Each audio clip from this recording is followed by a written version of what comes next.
Welcome to my YouTube channel. આજે હું તમને આઈબ્રોમાં શું કઈ વસ્તુ યુઝ થાય છે એના વિશે નોલેજ આપીશ।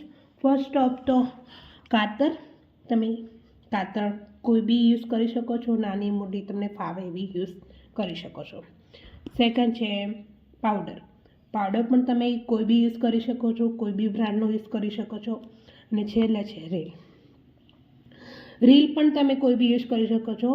રીલ પણ 3-4 જાતની આવે છે, પણ રીલ જ્યારે પણ લાવો નવી ત્યારે આપણે રીલને પહેલાં તો ને પાણીમાં 3-4 કલાક કાં તો 3 ઓવરનાઇટ પણ રાખી શકો છો, જેથી રીલની દોરો મજબૂત થાય છે અને એ જલ્દી તૂટતો નથી અને સ્મૂથ થઈ જાય છે, જેથી ક્લાયન્ટને જલ્દી વાગતો પણ નથી।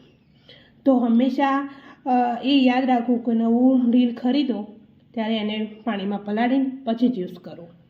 થેન્ક યુ, મળીએ નેક્સ્ટ વિડીયોમાં।